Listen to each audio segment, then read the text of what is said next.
Bismillah ar-Rahman ar-Rahim. Assalamu alaikum, brothers and sisters, and welcome to Albayan Live. We are live on this, Tuesday night, the 31st of March 2020. I am Abu Abdurrahman, and I'm very pleased to be joined by my dear, beloved brother, Khodary. Assalamu alaikum. Alaikum salam, rahmatullah barakatuh. How have you been? Alhamdulillah. Alhamdulillah. For those of you who don't know, our brother Saeed is basically the Albayan radio pharmacist.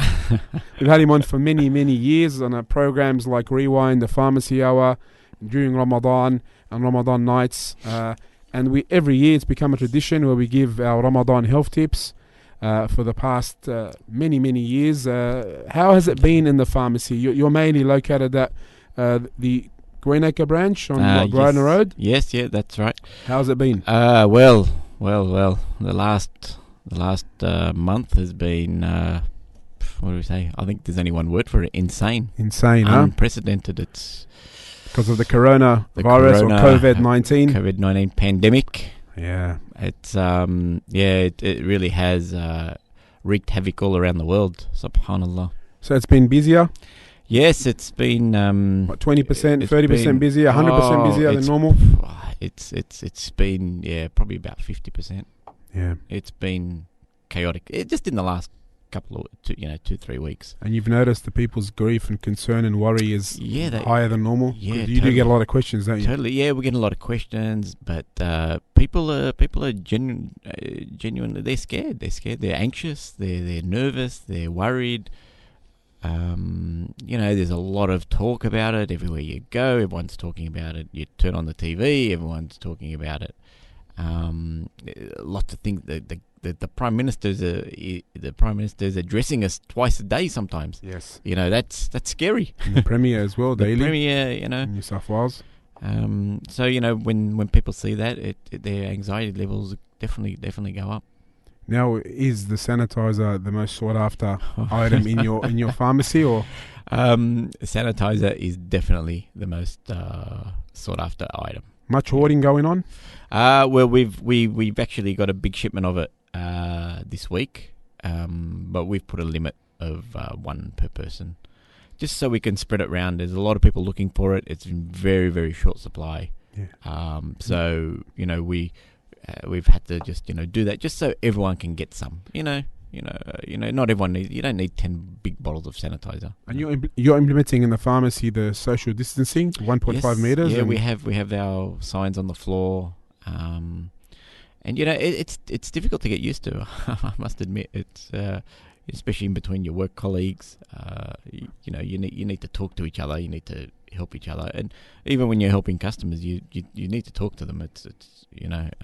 So we're getting used to that. But Alhamdulillah, it's this branch or this location. Back in the day, it would have been impossible. On Waterloo Road, back in the day when you did the first one. Yeah, that's right. Yeah, it was a very small stall. 2 people in back then, probably. These rules. Yeah. Now, I've been asked this question since Coles is moving for those from the Greenacre area to next to Woolies on Waterloo Road. Is that going to impact where your pharmacy is in any way? Well, as far as I know, they're going to open that second Coles and have 2 Coles. That's what I've been told. So they'll have 2 branches, one in Chullora, one in Greenacre. Alhamdulillah. So for us, it shouldn't be. It's business as usual. Even if they did leave, I don't know. You can only move a kilometre.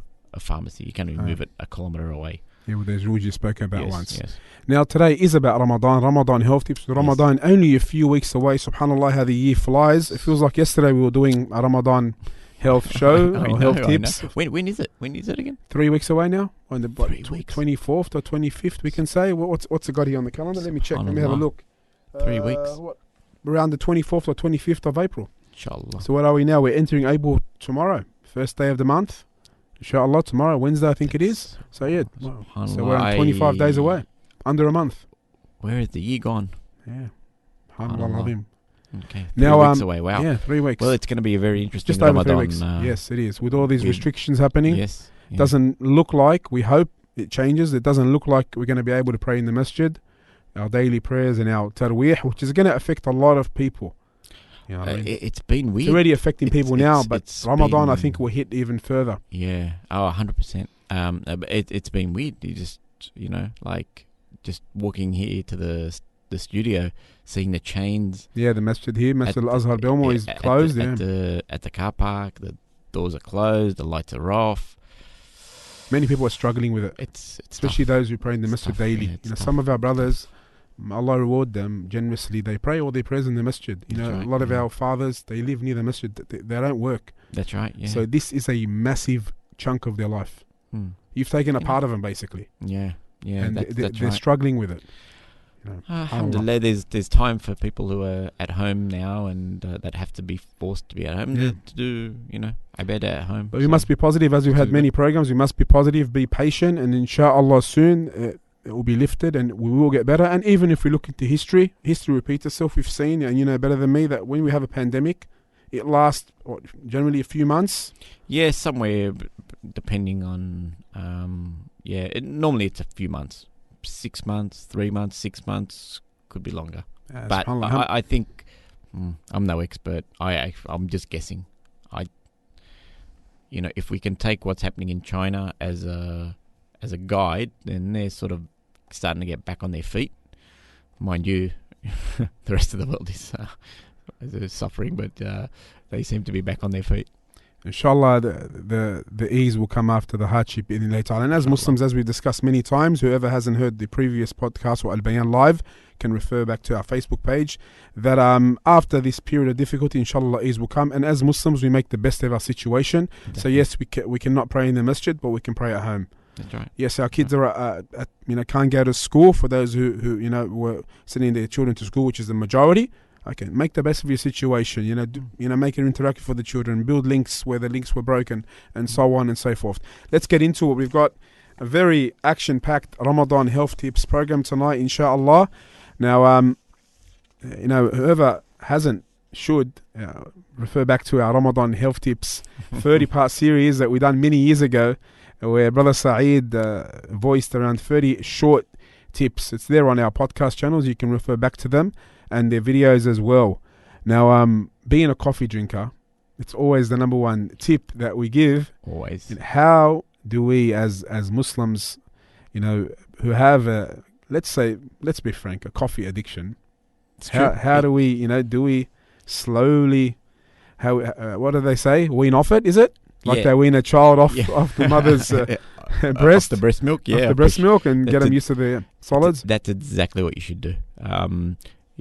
Best thing to do is just slowly, and we're 3 weeks out, so this is the time to now, if you have 3 coffees a day, let's start, dropping that to 2 a day over the next week or so, and then maybe 1 a day in the next week after that, and then try maybe every second day in that last week before Ramadan. So when Ramadan comes, inshallah, and you're ready to hit it, you're not going to have any of these rebound headaches, and you're not going to be irritable. And let's remember, most of it's going to be at home, so being irritable is going to affect the whole household, and you can't just be irritable. I forget, you a coffee drinker? I forget. I'm a social coffee drinker. I don't drink it at home, but if a few of the boys want to have a coffee after Fajr, I'll entertain them and have a coffee or a tea. Since the last time we discussed this topic, I've gotten worse, if you want to look at it that way.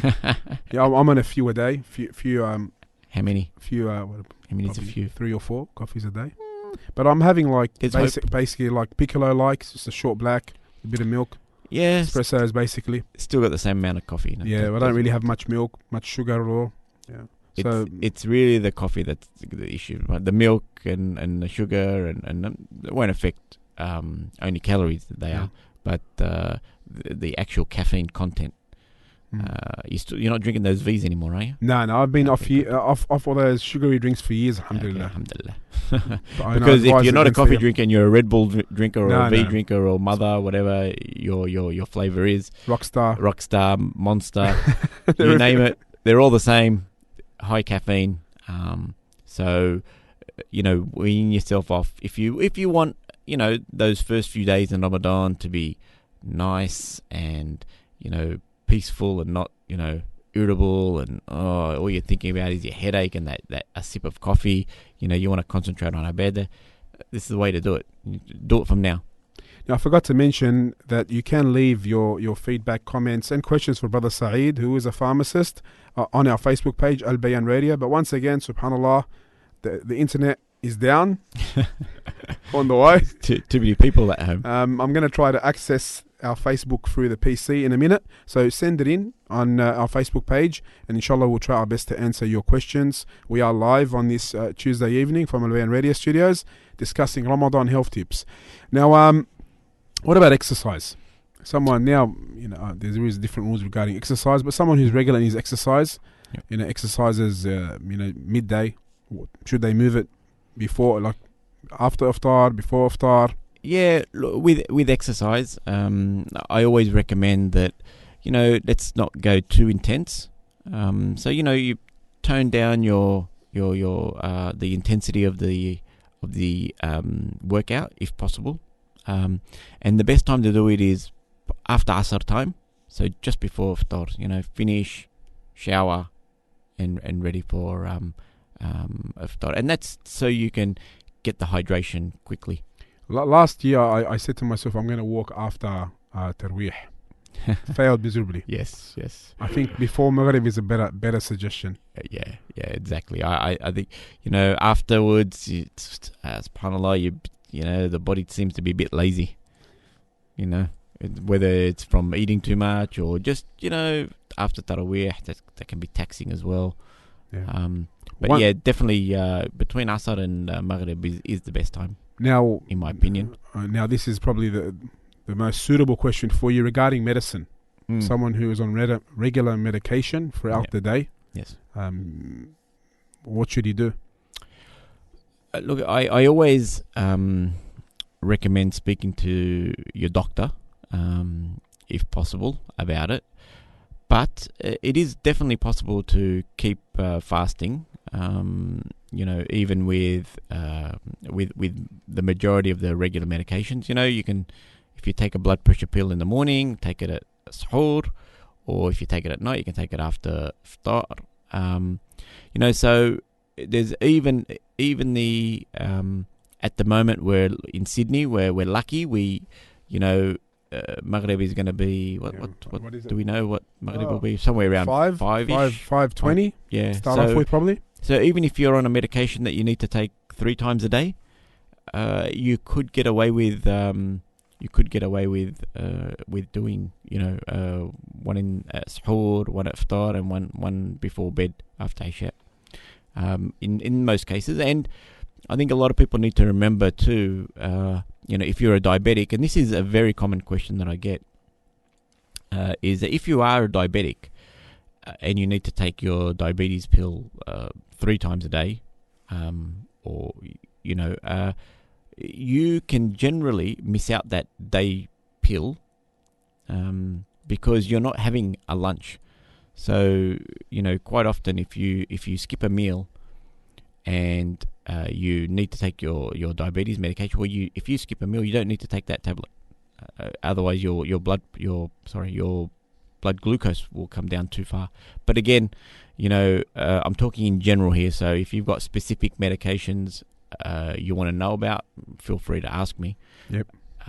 Or post it, and I can answer that, inshallah. But you should, before doing any of these, speak to your doctor about it as well. And that's what I always recommend, to speak to the doctor, because they will know your situation better than what I do.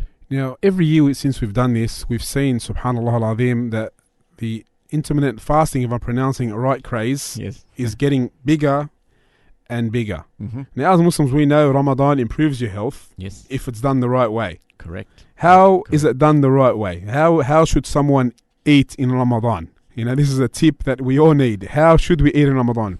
And we all know how we should not eat, because we all do that. That's right. We've all been guilty of that, right. Definitely.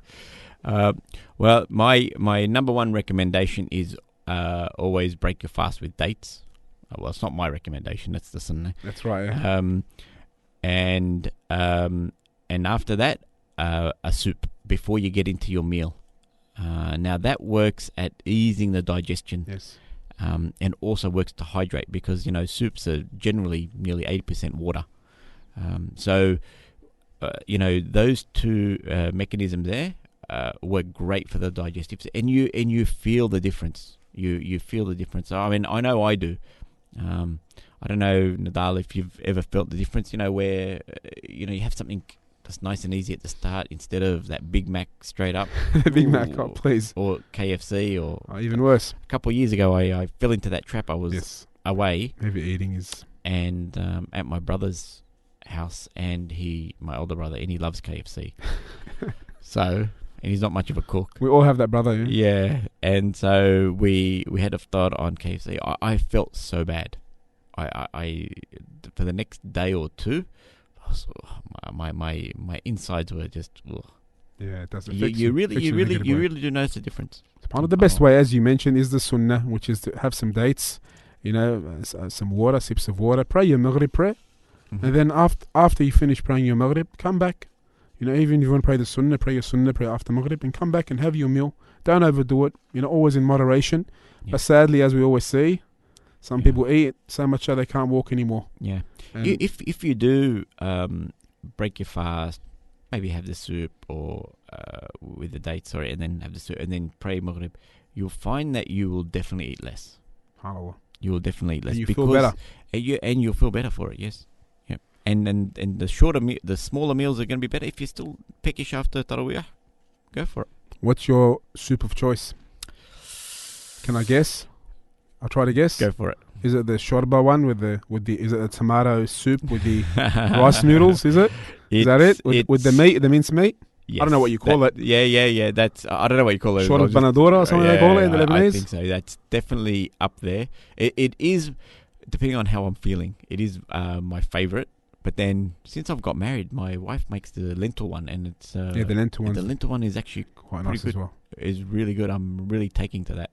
But the tomato one, yeah, definitely.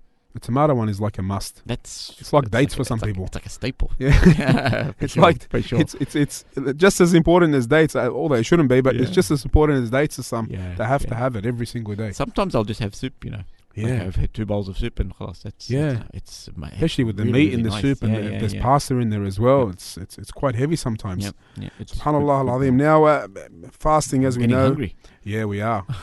Fasting, as we know, is good for you. We don't need professionals to tell us, although we know from the Sunnah already.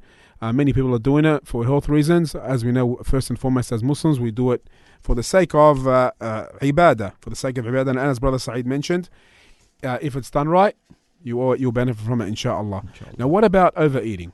What's the negative effects of overeating? Well, the overeating, the first thing with overeating is, if we look back at ourselves, you overeat, you get lazy. That's the first thing. 100%. You're yawning during salah. You're lazy. You can't concentrate. This is just the reality of what happens when you're overeating. So from the spiritual point of view, that's one thing, and the most important thing. And then, also,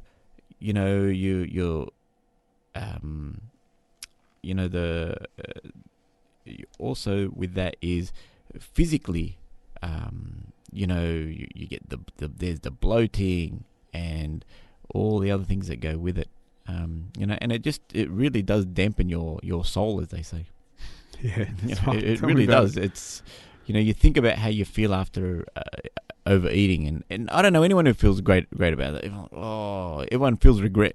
And we also have the hadith of the Prophet ﷺ that the children of Adam feel no vessel worse than the stomach. Sufficient for him, as you mentioned, is a few morsels to keep his back straight. If he must eat, then a third should be for his food, a third for his drink, and a third for air. Yeah, that's the proper portioning. Yeah, and we a lot of us know this hadith. We've heard it many, many times, and sometimes we forget about it. So let's try to remember this year, inshallah. Inshallah.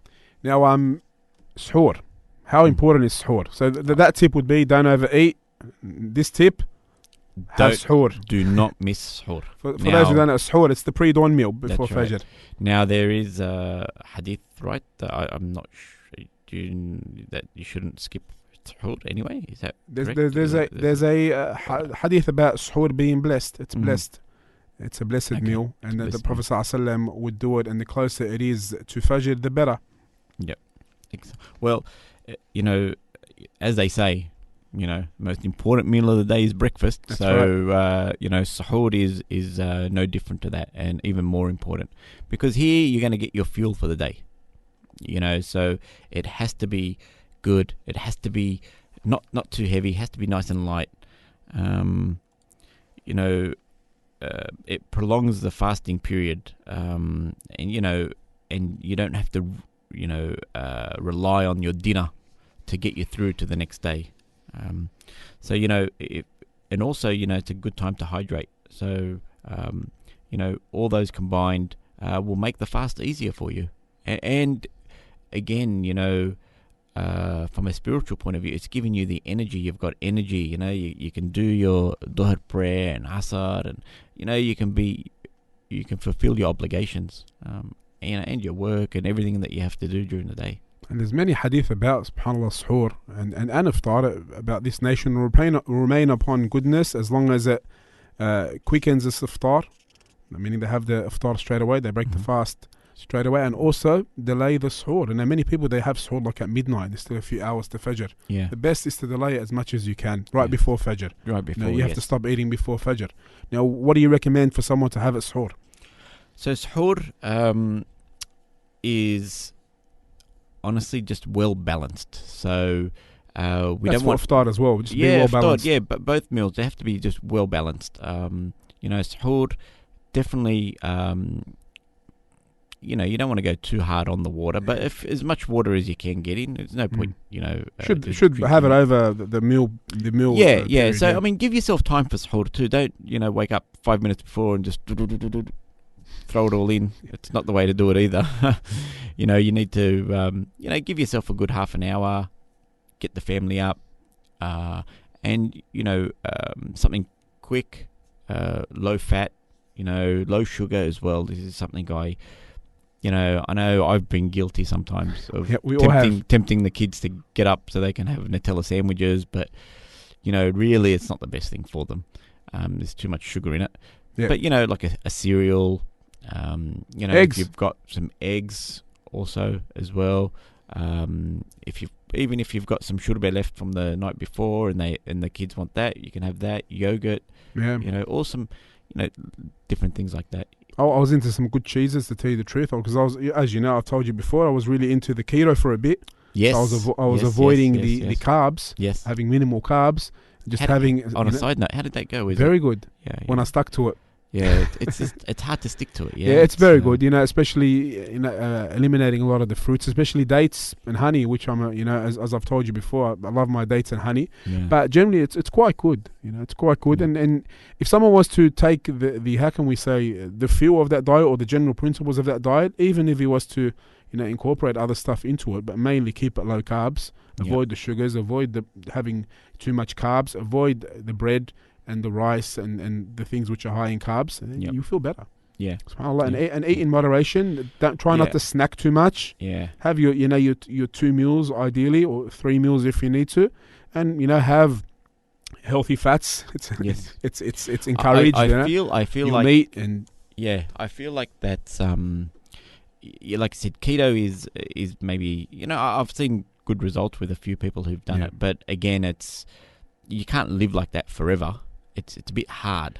I like the transitional in and out of it. Is actually a form of it where you eat stuff seasonally. Yep. That's one way of looking at it. Where like fruits, for example, they compare it to how they were anciently. They would only eat certain fruits in season, and now they would only have a short production of it, or they wouldn't have much of it. Exactly. And then that's the way they look at it. And here and there, you can have your potatoes, you can have your fruit, but it shouldn't be something for a long period of time. It has its positives and negatives, and it does depend on the person as well. But, but generally, it's pretty good. Eating good meats, healthy fats, yogurts, eggs. So you got into the cheese. Yeah, the cheese, good cheese, always good cheese, was excellent. So what's the favourite cheese? That was my go-to. What's your favourite cheese? I wouldn't always get the best cheese, but I would get something as natural as possible. Yeah. What's the brand? The most common brand? I forget the name. To tell you the truth, I'm What type, not like very Swiss good. cheese or And soft cheese? I would mainly have Swiss, but I'm not a big fan of it. I forget its name. Subhanallah Alazim. I forget it. But it's hard cheese? Or was yeah, it hard cheese. hard cheese, yeah. Yeah, I'm into the feta as well. Yeah, I like the yeah. feta. The halloumi not as much, but I do like it as well. Who doesn't? It's a bit salty. Yeah, It's nice and though. even good quality cheddar is not too bad as Yeah, well. yeah, Good of course. quality one. Yeah, they're all good. Yeah, a good fat for you. Yeah, it's good. Well, so cheeses, the yogurts. You want something that's nourishing, that's going to sustain you. And if you're going to have the carbohydrates, you can have the complex. We say the complex. So you can have bread, wholemeal bread, and pastas and things like that. Some people might want that at suhoor. Look, there's no rules. There's no rules. Just make it healthy and importantly get the hydration happening as well, especially for the elderly. So your parents and that, remind them to have some extra water, because the elderly, they need a bit of extra hydration. Now, something that pretty much all diets, whether you're keto or any other diets, agree upon is to avoid heavily processed foods, which is in reality an issue that is not addressed enough. And subhanAllah, what I found interesting in this, and correct me if I'm wrong, that they found that who can be affected by the coronavirus, COVID-19 today, is people who are obese. They're more susceptible to be to harm and more at risk, you can say. Yes. And really, obesity, I think, is undermined. How much people it kills, Allahu Alam. We know it's a lot of obesity-related diseases. Yes. And a cause of it, Allahu Alam, you would know better, is heavily processed foods. Yes. Portion size, heavily processed foods. Obviously, there's some other Overeating, external factors as well that may come into play.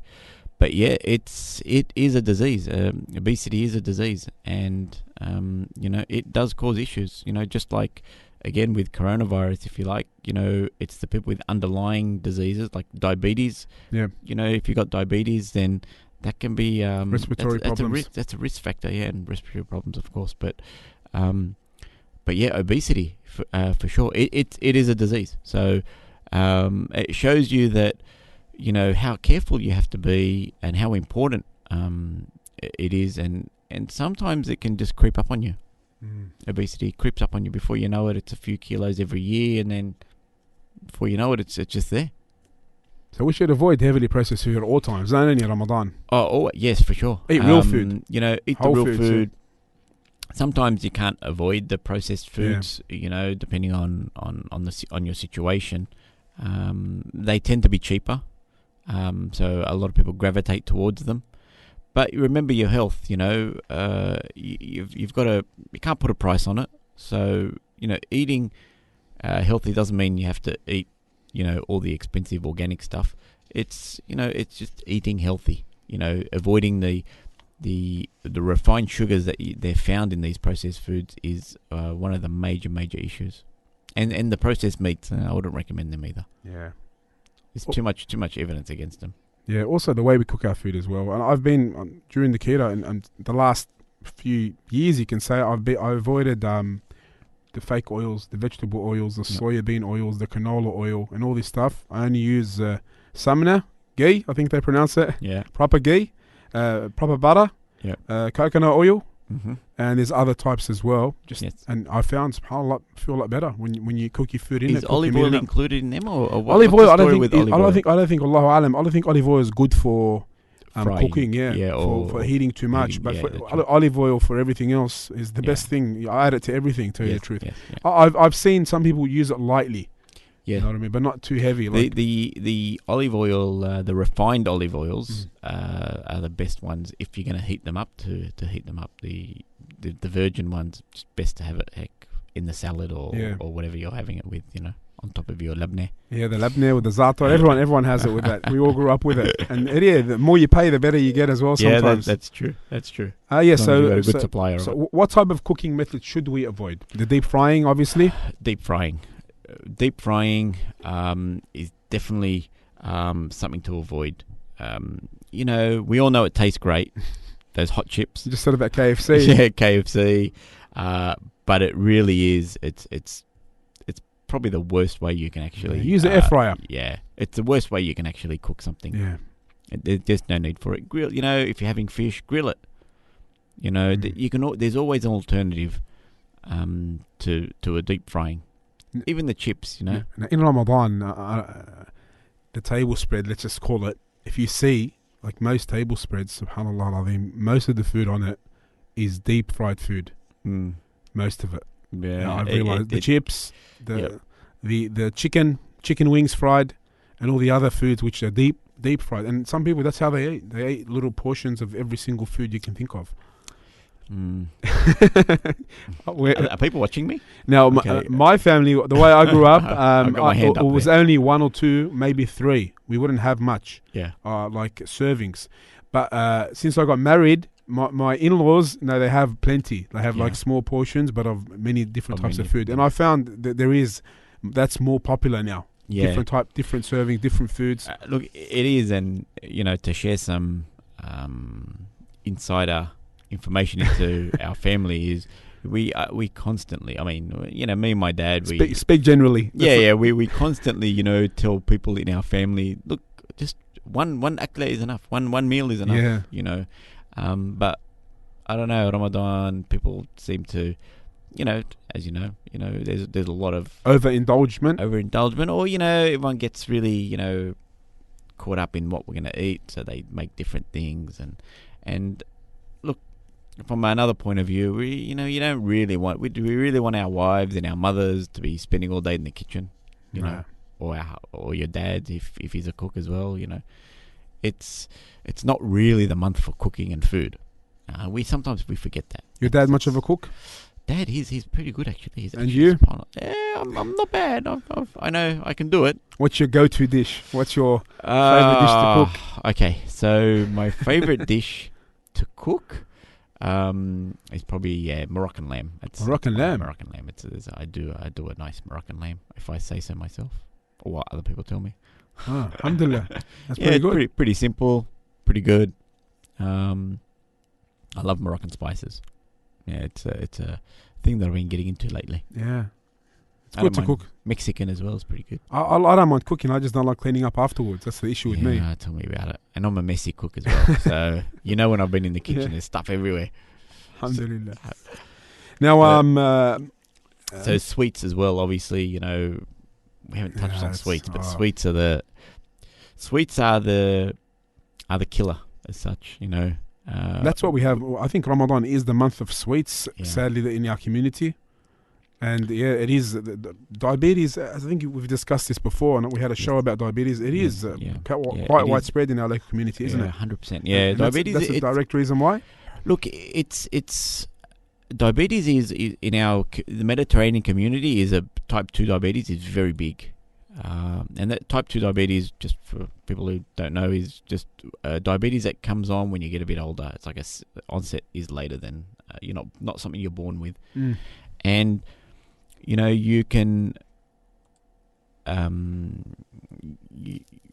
for whatever reason, the Mediterranean population seems to have a high incidence of it, especially our Lebanese community, Arab community. So yeah, we do love our sweets, and Ramadan is no different to that. Look, I always recommend, if you're going to have a small portion, a small one, like about as big as that thumb, that palm bit around your thumb. So you're going to have a knafe that big? Yeah, as hard as it is. Or half a. I don't think I've ever done it. Get the znood and cut it into a quarter. Half. Yeah, or half. Cut it in half. As znood, half as znood. And this is something, or you can just don't do that at all. And look, after fasting all day, you do feel like something sweet. Yeah. And the best thing is the dates. And if you have if you do break your fast on the dates, that's going to satisfy some of that sugar craving that you're going to get, because the dates are sweet and naturally sweet. So they're giving you that sweetness and the sugar that you need, and it's a normal thing to crave sweets when you've been fasting. How about we give an example of a healthy suhoor and a healthy iftar? Mm-hmm. Okay, well balanced suhoor, well balanced iftar. We'll call well, it. you tell me what you think. What would you do? What do you normally have for suhoor? I've been up and down.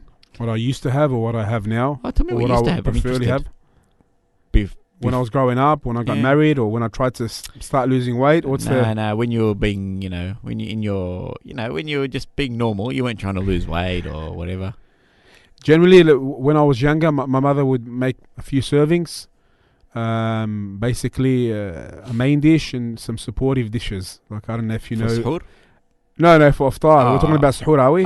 Sorry, I got lost. We're What are we having talking suhoor about? or iftar? Suhoor. Let's start with suhoor.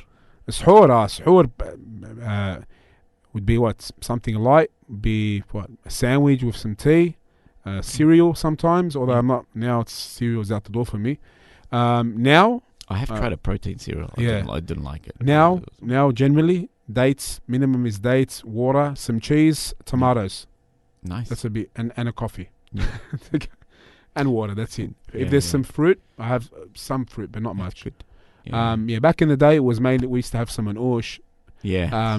Cheeses was in halloumi, labne, as you know, yogurt. Yeah. Feta cheese Cool. with tea, basically, and it was heavy with bread. Yeah. 'Cause we'd eat everything with bread. A Now lot not so much. Yeah, a lot of bread like that. See, the manouche can be very heavy because of the dough of that Yeah. manouche. It's very thick. It's not like having a lafa, like a sandwich in Lebanese bread. It's different. So the manouche, because it's thicker, it's why it feels so heavy. So look, a healthy suhoor would be, 2 glasses of water, one at the start of the meal, one at the end of the meal. Finish off before they're down with some water. A small bowl of muesli with, yogurt or low-fat milk. Or, if you're not into the muesli... Granola now. Granola, yeah. You can do granola, or for people not having carbs, you can probably just change that for some eggs or something like that. Yeah, eggs. I have a lot of eggs as well when I have the time. Sometimes if we get up too late, the eggs is out the window. At the moment, they're scarce as well. The old eggs are pretty hard to get at the moment. Yeah. And you can top that up with some fruit, fresh or canned. Doesn't really matter. But if you're going to use canned fruit, just make sure you use the fruit that's in the syrup, in the juice, not in the natural syrup. juices. The natural juices. What about? And then 3 dates to finish it off with the glass of water. Beautiful. Yeah, that's beautiful. That's pretty nice, good. simple. If you want something different, you can use some bread and, like I said, some eggs or some ful. But take it easy on the ful. It's a bit heavy. Don't mix it with too much Your oil. Egyptian's coming out. Oh, yeah, I know. The ful, Who doesn't love ful? I love ful. Yeah, same here. But I don't have too much of it. But yeah, the ful is a must. Now, have you heard how some people? We discussed this on a previous Albayan Live. Where some people flip their meals. So they have very light meal for iftar, and they have their heavy meal at suhoor. Oh, why is this? It's something like a tradition. I don't have an answer. I've heard it from some people. I don't know. I'm not saying they have it right before Fajr, but they have it towards the end of their night. Is that so they can sleep all day, Yanni? I don't know. We hope not. I hope not. We're gonna have husn al-dhan. Think well of them. I hope not. Yeah. So, well, look, I would tend. It depends. If you've got a heavy suhoor it's a heavy meal in any one of them. If it's a healthy meal, no problem. Whatever they like. But it depends. It's got to be healthy. Yeah, some may have their leftovers from iftar, so they don't throw away any food for the next day. Look, there's barakah in that too. There's no problem. No worries. If it's a matter of throwing the food away or there's nothing wrong with having a decent meal at suhoor. If you're having Camel burger, a steak or a burger, a steak with some veggies, if that's what you want. Yeah, there's nothing wrong with that. Yeah, nothing, no drama with that. It's all good. Some steak and some dates. What do you reckon? Some steak and some dates and some water. That's it.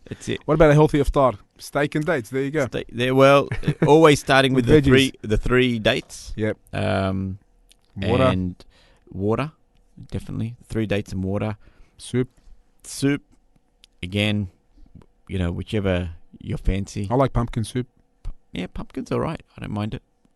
not a big fan of the cream in it. Yeah. If they put cream. So, but yeah, the bowl of soup. Make sure you get into the salads. You know, we always don't have enough fiber. This is a big issue in Ramadan. We don't get we're not getting as much water as we normally do. We don't get as much fiber as we normally do, and it can cause constipation. A very, very common thing that I see in the pharmacy during Ramadan. People always asking for help with. So, you know, get on the front foot with that, and, you know, make sure you drink some water, and make sure you always include a salad if you can, or a good decent amount of veggies, and they'll fill you up as well. And they won't fill you up where, you know, you're going to feel like, whoa. You know, when you get filled up on vegetables or salad, you don't get that feeling of overeating. You just get that fullness. You know, what I realized over the years as well when I'm trying to eat better is your stomach, like, it's a vessel basically. It's, and you look at a cup, what are you going to fill it with so you can benefit? It's like in your car, you're going to put good petrol or bad petrol in it. Exactly. So you want to benefit most, and subhanAllah, I was just speaking to a brother a few hours ago about this topic. You know, fill it with stuff that you're going to benefit from. It's fuel for your body so you can be the best Muslim you can be the best husband you can be, the best wife you can be, the best worker you can be, to be the most productive member of society you can be. That's right. And when you don't eat good, most of the time you're not going to feel good. That's exactly right. You know, eat from what is pure and wholesome, and what is good for you, as the Quran and Sunnah teach us. SubhanAllah. What about children? You know, for suhoor, sometimes we rush. You know, we get the kids that are a bit late, especially the kids who should fast now. They're teenagers, and the younger kids who are getting used to fasting as well. They want to get into it. We don't want to break their enthusiasm. So we should encourage them when they're a bit younger. Yes, what should we give them? You know, right. What do you suggest? Well, with kids, you know, again, very important to give them something that they can, you know, get through the day on, because, you know, they expend a lot of energy. So, again, always start with water, especially for the kids as well. You know, they like to run around a lot. And some eggs, or cheese, or some labneh with some bread is always good, and dates as well. And some, you can give them some milk as well. If they like milk, you give them some milk, mix a bit of honey with it, or they can have some fresh juice as well. Not the, you know, if you can give carrot juice. Is that still a thing? Carrot juice? Oh. I don't think it's going to be a thing this year, Give it a few weeks. They'll find a way. I think people get scared. They'll find a way. Yeah, they will, yeah. I think people are going to get scared. Yeah, probably. But we'll see. I don't think, just on another thing, I think all those Ramadan festivals will be... Yeah, it's cancelled already. They'll all be cancelled. Yeah, it's cancelled a while back, the Ramadan nights, whatever it was called, in Holden Street. Yeah. It's so you know, that would be an ideal thing. Look, you know, I know the kids will want burgers and Nutella sandwiches. You know, let's try to avoid that. It's not really going to benefit them, but look, at the end of the day, you know, if it's going to help them with suhoor, not that I'm endorsing it, but, you know, if it's going to get them up and going to get them a bit, you know, interested in getting up for suhoor, and especially the younger ones, you know, when they're just starting out, it's okay. Once in a while, no problem. I've never come across a kid. Not every day. Allahu Alam, I may be wrong. I've never come across a child who is not excited to get up for suhoor. Yeah, have you? What about your experience with it? Yeah. I think when they're younger, when they're much younger, when they become the teenagers years, they're like, you know, they start to get a bit lazy, you know. But definitely when they're younger, it's a novelty. It's the same thing with the children. And try to avoid the sugary snacks and processed foods and all the pre-packaged foods that are out there. Yeah, definitely the you know, those prepackaged meats and things like that. Try to avoid that, because there's a lot of salt in those things, and the prepackaged foods are a lot salty, sugary, so it can leave them very thirsty during the day. Now, every year we do this top 5 healthy tips and top 5, how can we call them, unhealthy habits to avoid. Yeah, so the top 5 things to do in Ramadan in terms of health and food, and top 5 unhealthy things to avoid. Let's start with the top 5 to do. The top 5? Ramadan tips for keeping healthy, basically. Top 5. So, I've mentioned it a few times tonight. Hydration.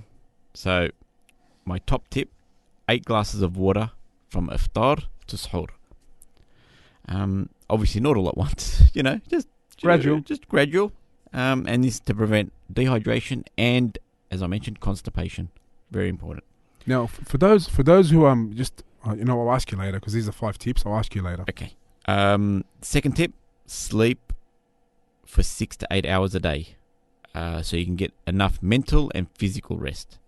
The less sleep, the more tired you're going to be, and less productive and active. So spiritually, and I don't know what the other word is for that, but spiritually and for dunya as well.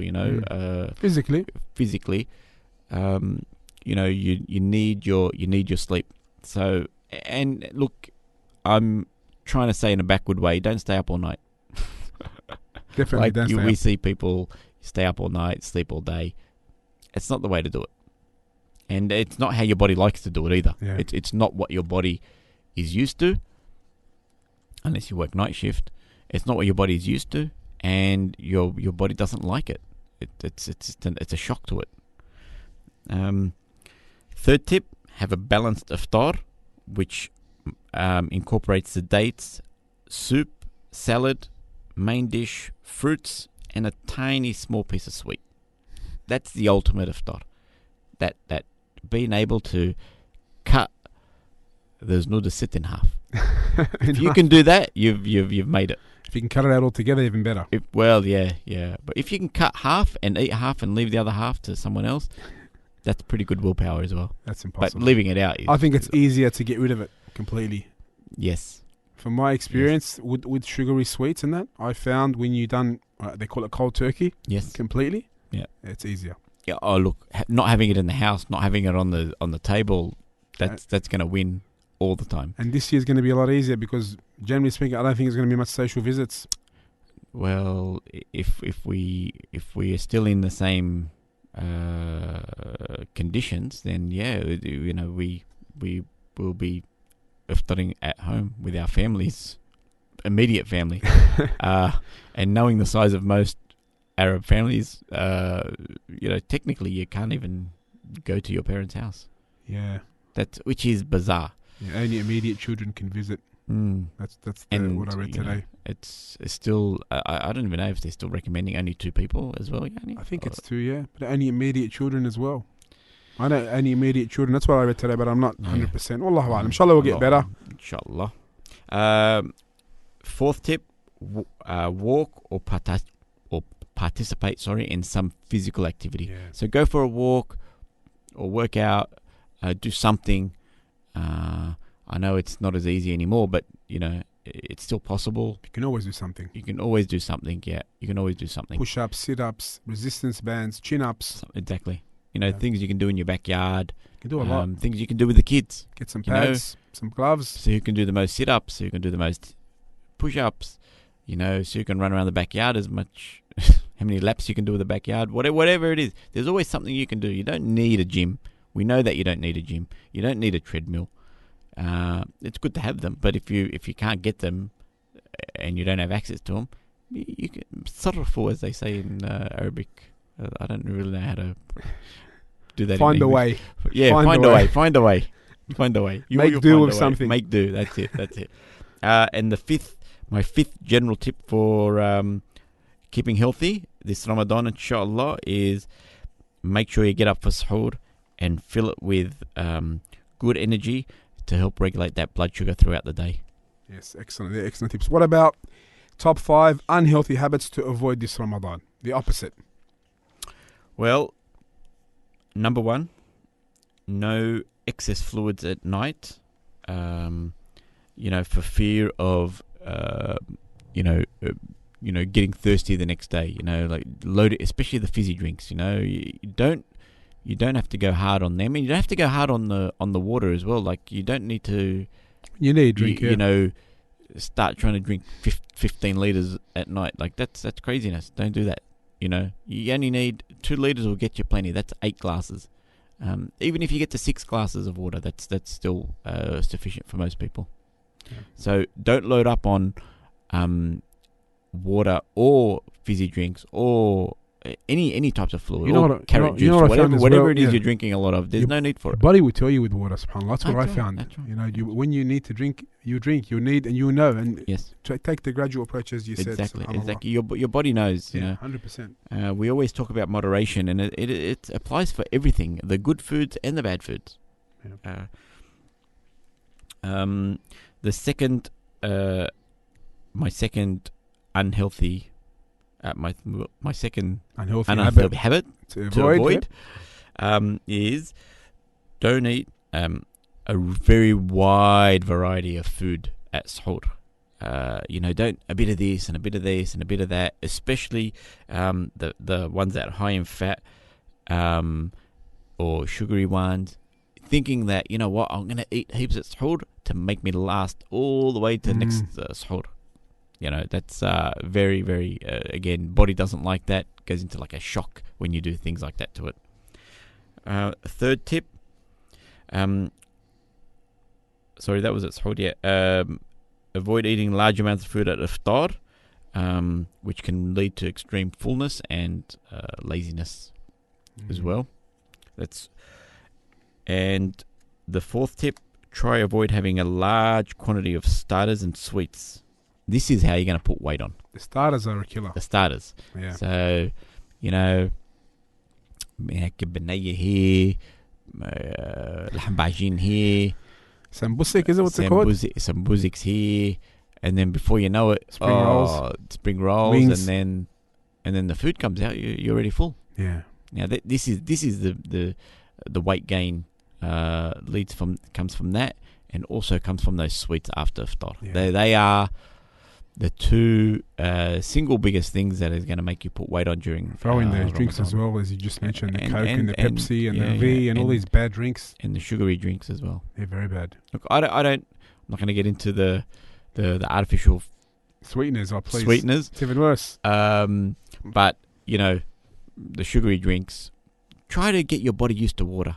Try to get your body used That's to the most water. important thing, the water. If you can get used to water, you'll notice the difference. Apart from those sugary drinks, Yeah. you know, see what you can do. Are you a fan of the kombucha? Yes.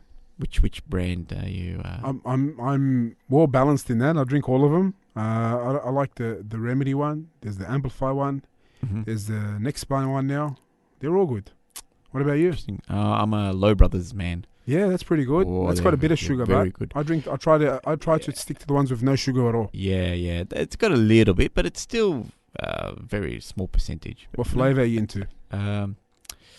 Passion fruit, blueberry. Blueberry is nice. Blueberry is good. Reminds me of Blue V. The Blue V. I never ever liked the Blue V in the first place. I was always into the traditional, original. Yeah. No. So I never really I don't like personally don't like the Remedy brand. It's too. Yeah. I don't know. It's too much. It's too strong, too intense. Yeah. So the Low Brothers, the Amplify is really good. Passion fruit, not passion fruit. The Passion fruit lemonade, I think it is. Raspberry lemonade, I think it is. Yeah. pineapple coconut. Yeah, they're all Good good. friend of mine put me onto that. Yeah, better alternative than the other stuff. Yeah. And so anyone who doesn't know what we're talking about, kombucha's it's got some live probiotics in the drink. Basically, it's fermented tea. Yep. I'm not sure of the caffeine content of that though. I must look into that. Someone did ask me, and I. They've got a range now which is like an energy drink, kombucha style. But really? Yeah, Ooh, but the okay, general no. ones don't have, I think, They don't much have caffeine much. at all. Yeah. No. Yeah, I think it's because it ferments, so I think No, the caffeine. probiotics are yeah. good for you in terms of for your immune system. Is that look, right? Probiotics. There's specific probiotics for the immune, but probiotics in general, it's something that I do like to take during Ramadan, because it helps ease the the stomach, settles the stomach It's down. good for gut health. Is that right? Gut health, yeah. It's really, really good for gut health. So probiotics are live bacteria. For anyone listening out there who's not sure what they are, they're live bacteria that normally live in the body. And a lot of research is being done on probiotics over the last few years and currently. So now they're getting very specific in their strains. They're finding that certain bacteria is for certain things. Subhanallah. So there's, you'll find probiotics for immunity, probiotics for women, probiotics for gut health, probiotics for irritable bowel syndrome, IBS. And this is certain strains that they've identified that work for certain things. Oh, wow. SubhanAllah. So That's amazing. SubhanAllah, it actually is amazing. But definitely recommend something like that for during Ramadan. It's really, really, really helpful, helping. How can you take like more of it? You can. Naturally. We have supplements, at the store. Powder or pills or powder, pills. Powder obviously is stronger. You can mix it in with your smoothies. I tend to mix them in if I have a smoothie or something like that in the morning, or protein powder. You just put a bit of the probiotic powders in with that, and then you get your dose. Really, really good idea. Excellent. What are some other unhealthy tips, or the final unhealthy tip to avoid for Ramadan? The final is don't change your schedule, your sleep schedule in particular. Stay normal as possible. Stay as normal as possible. We don't want to stay up all night and then sleep during the day when you're supposed to be fasting, and, try to cheat the system. This year it's going to be hard, especially if the restrictions get stronger and people are home. I think that's going to be more popular than ever. You think? I think about it. I haven't really had to deal with it myself because we've been at the pharmacy. We have to stay open no matter what. We're classed as essential. I'm quite busy. I'm busier than normal, to tell you the truth. Yeah. So, but I know it. The wife's been home. She's struggling with being home all the time and not being allowed to go anywhere, or So yeah, it's gonna be interesting. I like the masajid's been closed during Ramadan is gonna be something very, very abnormal. Yeah, so I don't think I can get my head around it. Yeah, we just have to remain positive and do what we can. Fear Allah as much as we can. As the principle tells us from the Quran, فَاتَّقُوا اللَّهَ مَا اسْتَطَعْتُمْ. Fear Allah, have taqwa of Allah in the best way or the best manner you can. Now, let's move on. We've been almost an hour, subhanAllah. It's an interesting discussion, and let's continue. Protein in Ramadan during our meals. What's the best type of protein to have? Can I have a guess? Of course. Lean meats. Of course. Bit of fat, no problem. Chicken, fish. Yep. All good. But what's the secret to all them? Grill it. Exactly. Grill it. We want it. It's the way you're going to cook it. We want to grill it. Some proper samna or some coconut oil. Yeah, you can use any of that. Or what you find is you probably just don't even need anything if they've got a little bit of fat on them. Just let them cook in their own juices. Yeah, excellent. So they're the ones that are the best. And look, for anyone who's moderating their meat, it's a bit expensive at the moment, I hear. Yeah, it is. You can use lentils, beans, anything like that. They've still got protein in them. Yep. And of course, eggs. Eggs, if we're, you can have them whenever. Have you come across these veggie burgers? Alternative? I have. Have you tried it? I've been very tempted to try them, but every time I look at the ingredient list, I reckon there's about 100 ingredients, and I look at it and think, I can't do it. I don't even know what I'm eating. I wanted just to see, but I couldn't do it. I will try it one day. The 100 ingredients turns me off. It should turn you off for anything. Something that took me by surprise as well. It's like, wow, okay, why are there so many ingredients in here? I suppose they're trying to make it taste like meat, look like meat, behave like meat, in that when you cut it, it bleeds. And I've heard that they're pretty good like that. Look, don't get me wrong, I tried as much as I can, and obviously it depends on everyone's finances to get clean meat, to get grass-fed or even grass-finished, meaning it was born eating proper grass-fed organic stuff, not artificial pellets, stuff, pellets. Yep. Same with chicken, same with eggs. It's it's not easy. It's not for everybody. No.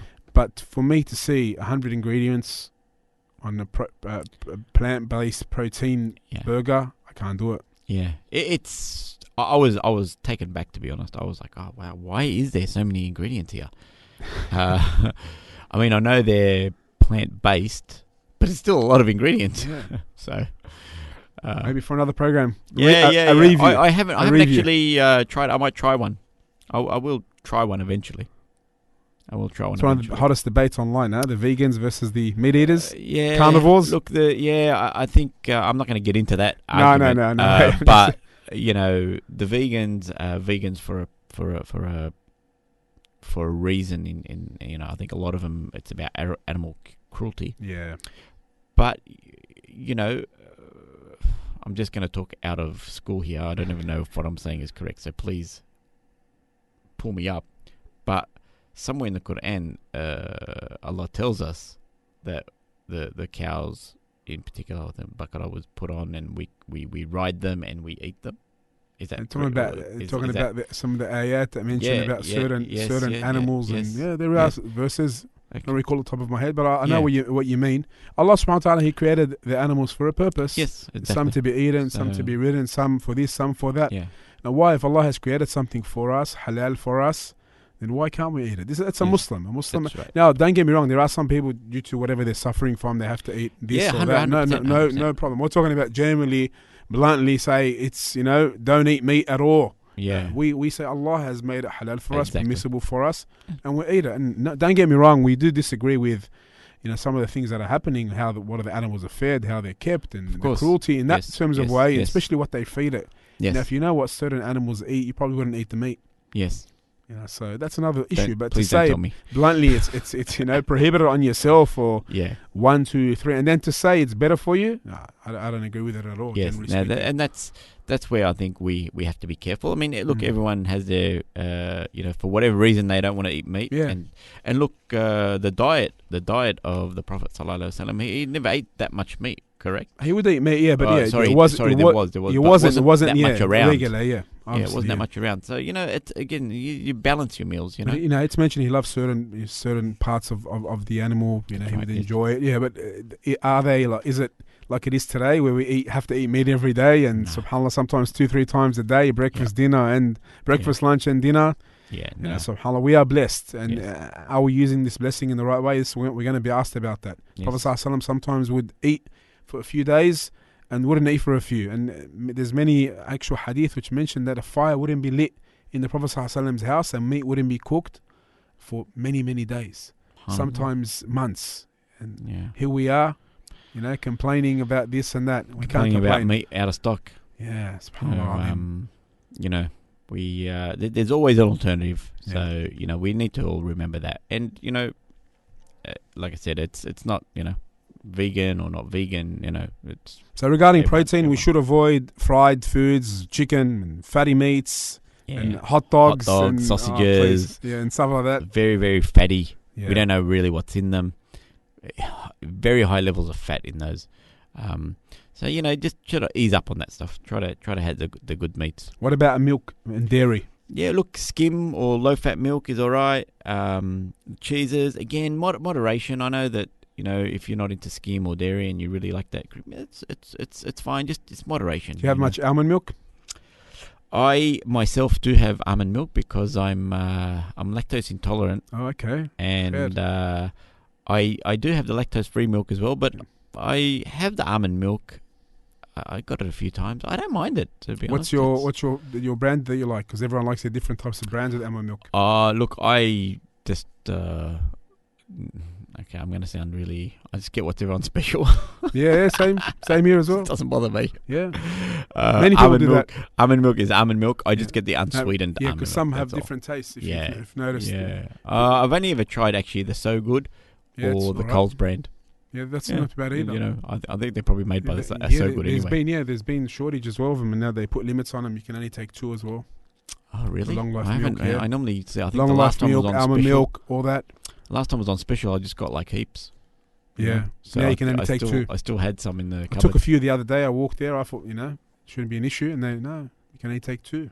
Lucky you got 7 kids. It's incorrect. But anyway, let's move on. Okay. All right. So we got so in terms of when we're thinking about fruits and veggies, all vegetables are good. Boiled, baked, steamed, or cooked with a little bit of oil, no problem. Season them, make them good, and fresh fruits, juice in moderation. Not too. We don't want to go too hard on the juice. Bit sugary. Try to have the 100% juice if you can. Yes. A bit more pricier, but yeah, it's better for you. Okay. Carb choice. What are we having for carbs? Well, we're looking at Arabic bread, How about Lebanese bread. How about no carbs? Well, we can do that as well. But have you ever tried to fast with no carbs? Have you ever? No. I've always had a bit. Always a touch. Yeah. I would love to hear from anyone who's been able to do Zero that, carbs. because No. zero carbs during Ramadan, I think, is almost impossible. I've minimized. If someone can prove me wrong, and I'd love to hear from them, because I You want get to know someone. what you've eaten. I've minimized it till around. So I would have like protein, fats, and carbs would be like 15 to 20, maybe 25% of my diet. Yeah. That when I was strictly doing it. Now I'm still. I try to avoid too much carbs, but not as strict. Well, your normal carb intake should be around 30% anyway of the meal. So it's actually not that much difference, to what the regular recommendation is. Yeah. So. So the plain spaghetti, and rice, baked or boiled potatoes if you want to get into there, but you want to avoid pastries like donuts and croissants and fried rice and French fries and gak and stuff. The good stuff. At one time it was actually less than that, so it wasn't 25%. It was like, what was it, 5 or 10% of your daily intake. So you'll be like have 10 or 20, 25 grams, maybe 30 grams of carbs for the whole day. Yeah, that's right. You'll be counting them. Yeah. it's difficult. Yeah, that was it. The other one I done once. It was 25%. It was a low carb, high protein diet. Different, similar to the keto, but a bit different. Yeah. I think a little bit of carbs, especially in Ramadan, it's vital, because you're drained, and you're going to need, and because with those other forms of eating the keto way, you can eat sort of a few meals. Here you're going to be restricted to a couple of meals, so you need the carbohydrate to get you through there. Now, vitamins, especially for the sisters, especially if they're pregnant or breastfeeding, or you get a lot of questions regarding hair health and skin and nails and all that. What's suggested for, especially during the fast? Well, just before vitamins. I know you're not a sheikh, but you're very, mashallah. No, I'm just. You're very knowledgeable. What's the ruling on, or what's the recommendations around pregnancy and fasting? If someone is able to fast and it's not going to harm themselves or the baby, then they can fast. Obviously, it's best to see a Muslim doctor, God-fearing doctor, yes, and ask them their advice regarding it. And some people can do it, some people can't. It's not, it's not. How can we say it? Everyone's different. Some people find it very hard, yes, and not able to. And just one other question: if you know it, if you don't know it, obviously, do they have to make it up? Do the women have to make it up if they don't fast and they're pregnant? No! Is that a hard question? No, it's not. It's just some said they take the same ruling as the woman who is sick. It's the person who is sick, so they have to make it up at a later time. Yeah. And others said they take the same ruling as a person who's unable to fast. So all they have to do is pay for that day.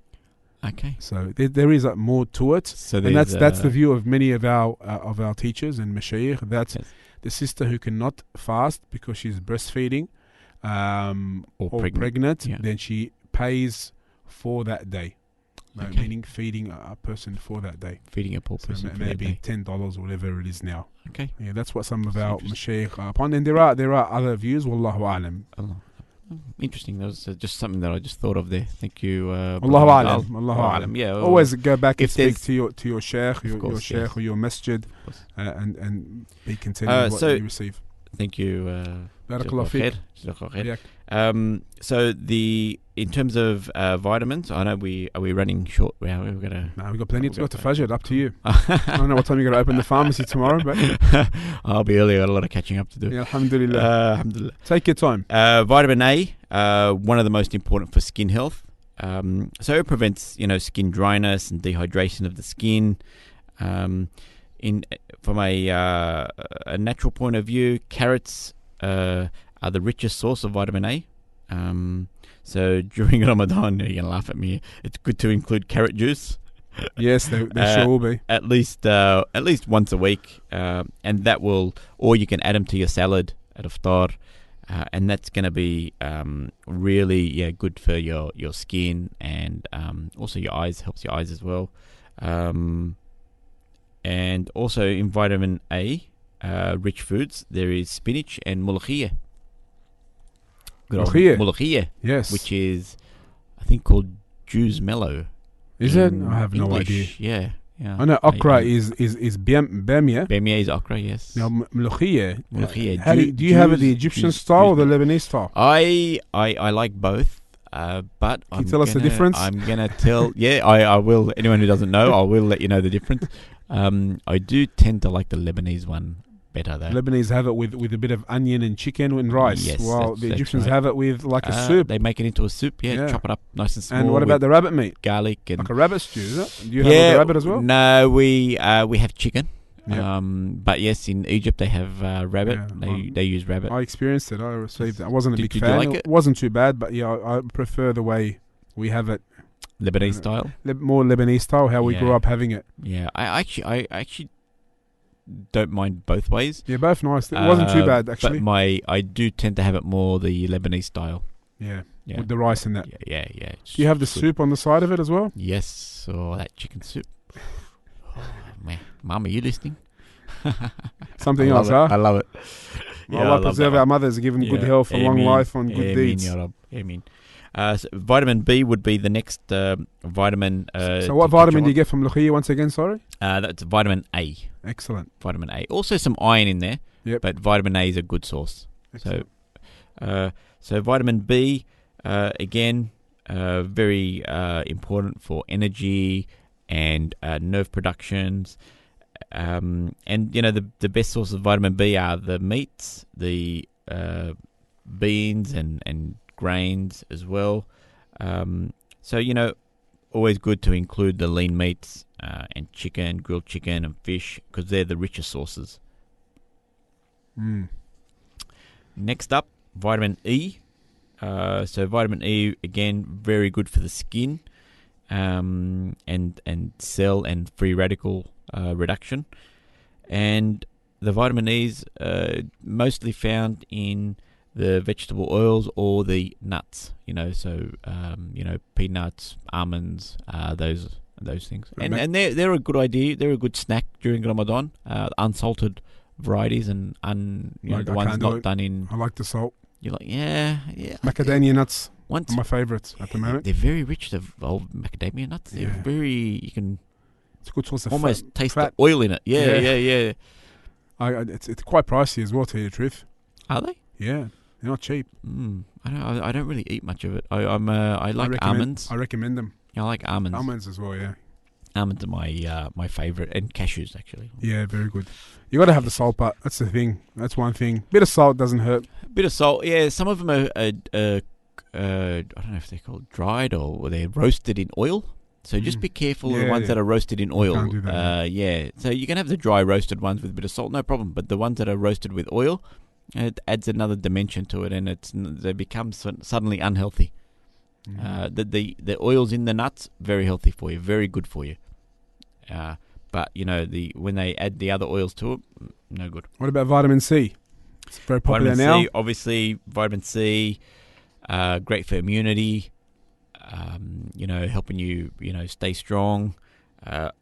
Been a big run on it at the pharmacy lately. Because to strengthen your immune system, is that right? Immune system, yeah. Zinc, vitamin C. We'll come back to that at the end. I think we'll finish with that. Yeah, we will. I think it's important too. So the best sources are oranges, strawberries, and melon as well. The omega-3 fatty acids.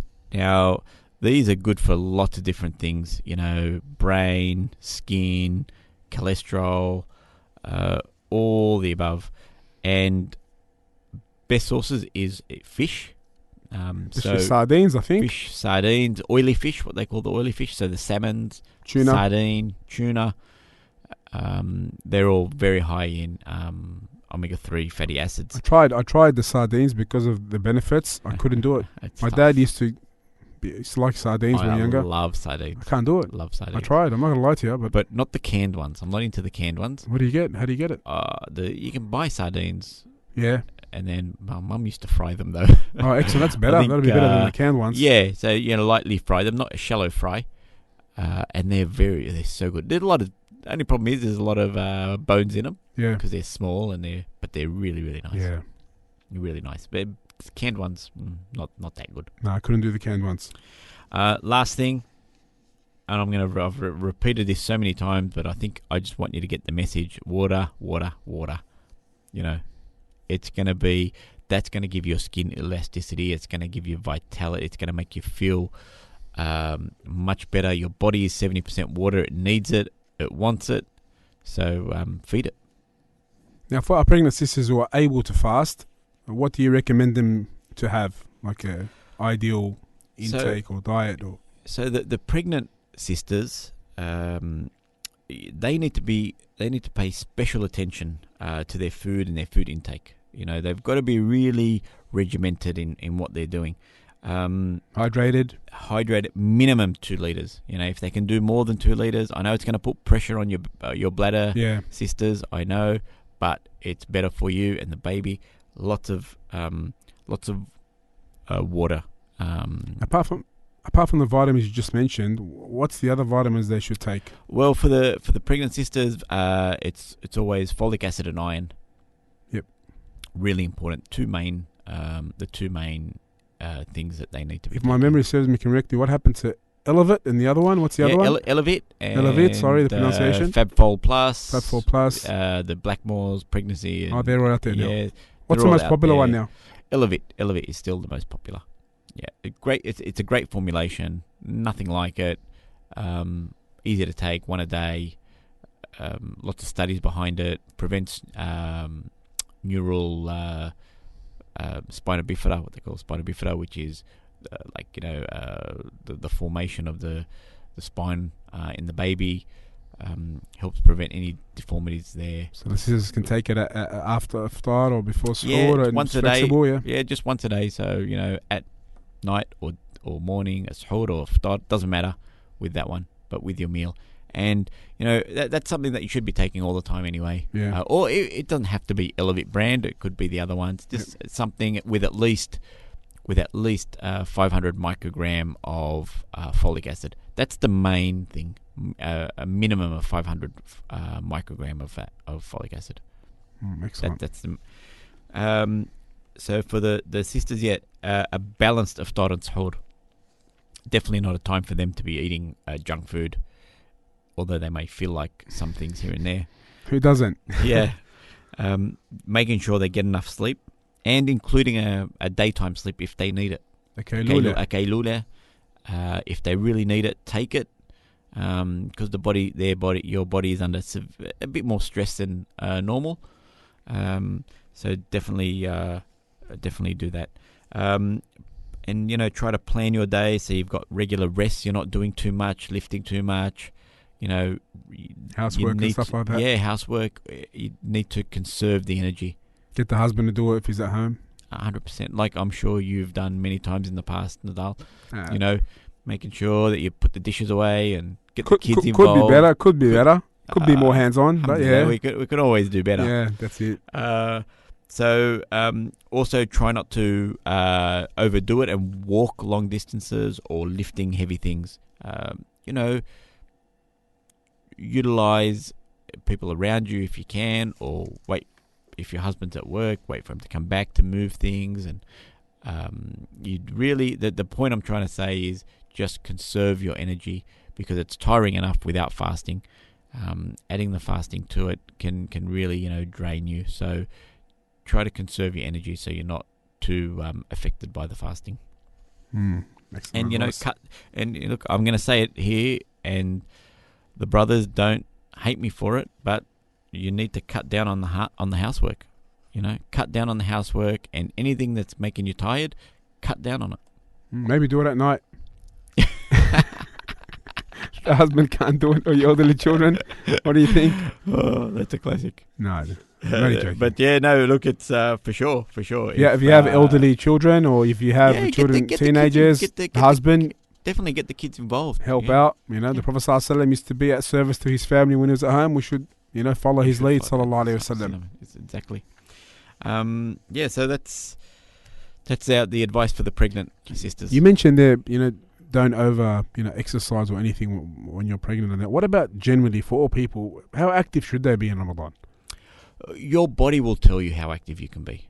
If you decide to work out and you come back and you're almost going to pass out, then you've done too much. That's a good indication, isn't it? Yeah, your body, your body will tell you when you've done too much. You'll know when you've done too much. Ramadan's not a time to really push yourself physically right to the end. It's not like, I'm going to go to this workout and I'm going to go so hard that's it. Ramadan's not the time for that. Ramadan's the time for doing it a little bit so you can balance the physical activity and the spiritual activity, and you can perform both, equally.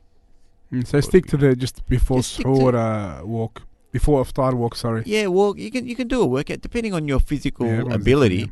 Everyone can. You'll know your limit. You'll know your limit. It might take you a few Tesco's to get there, but again, you don't want to, go too hard or too slow if you like. But main thing is not to go too hard, because once you get to that point, you're still fasting. So once you get to that point of too far, then you might find that yourself passing out, or you need to drink water and you have to break your fast, or because you want to work out hard. So now dates. We've mentioned dates before, and we'd like just to talk about what's so special about them. Islamically, we know it's recommended to have dates, an odd number of dates to break your fast with. What's in them? What's so super about it? We know it's a superfood because that's what Islam tells us. Yes. But from the modern day, how can you say studies and all this science, and that? What does it say about dates? Well, the first thing is they provide vitality. When you look at some of the stories of the Sahaba, radiallahu anhum, they always had lived dates. They lived off dates. They sometimes that's all they had. Yeah. So you can live off these things. SubhanAllah. So they're rich in calories. So they've got lots of calories and natural sugar. 80% of the dates are sugar. But I can tell you now, if you ate dates every day of your life, you're not going to get fat. Oh, Akbar. Because it's a sugar that's natural. It's the body loves it. It digests it. It absorbs it, and they give you immediate energy. It's rich in. They're also rich in essential nutrients. So they've got 6 vitamins, 15 minerals, and especially rich in calcium, phosphorus, iron, magnesium, and potassium. Oh, Akbar. That's a lot, so they are some very important minerals there. Iron, magnesium, calcium, all very. They're all important, but 3 big hitters there. Lots of fiber. And we know that lots of fiber is good for the bowel. So especially in Ramadan, again, we come to why it's so special in Ramadan. If you have those dates, you're less likely, to suffer from constipation, because they've got fiber in them. There's a lot of fiber in there as well. They have limited amounts of fat in it, very small amounts of fat, cholesterol free, and everyone can eat them.